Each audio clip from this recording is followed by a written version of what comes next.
Welcome to the Bogosity Podcast for the 28th of May, 2012, the podcast that pimps the hose of science and reason.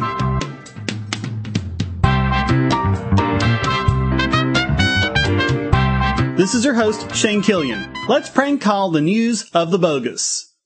Last October, this podcast reported that the feds raided Gibson Guitar and seized bundles of Indian wood because they bought the wood unfinished to be finished by American workers, which they claimed was a violation of the Lacey Act. Now, federal agents want to seize the guitars of rock and country stars because the wood used to make the guitars may run afoul of the same bogus law.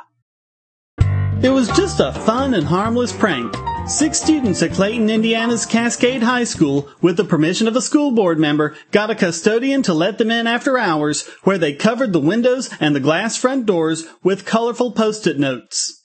The school administrators were not amused. They immediately fired the custodian and suspended the 6 students. 57 students protested this act in a peaceful sit-in, and then those 57 were suspended as well.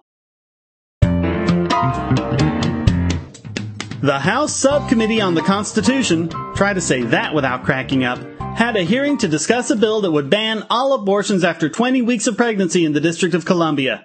And just like the last such hearing, women are being shut out of it. And in this case, it's the woman who represents the district herself, Eleanor Holmes.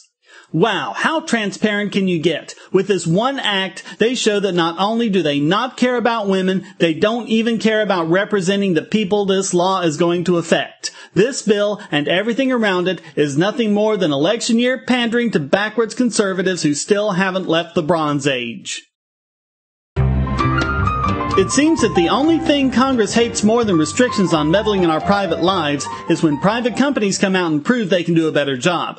That must be why Congress is attempting to end NASA's competition among multiple private companies to deliver a completely private solution to ferry astronauts to the space station. And now for a bit of good news. U.S. District Judge Catherine Forrest has struck down the indefinite detention portion of the NDAA, saying it was worded so broadly it could even be used to indefinitely detain American journalists for exercising their First Amendment rights.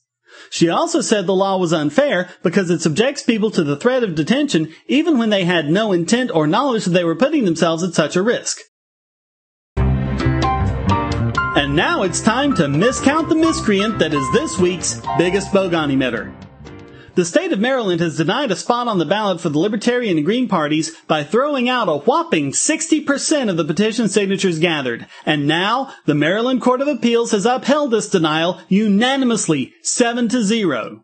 According to Maryland law, a political party must get 10,000 valid signatures for ballot access. Despite the fact that there are over 10,000 registered libertarians in Maryland and that their gubernatorial candidate got over 14,000 votes, they still have to go and petition to prove to the state that they can find at least 10,000 voters who want the libertarian option. This entire mess is bogus from the get-go. And now it's time to debug the source code of this week's Idiot Extraordinaire. The great thing about school is it's a place of learning, where discussion of current events teaches students to think and be informed.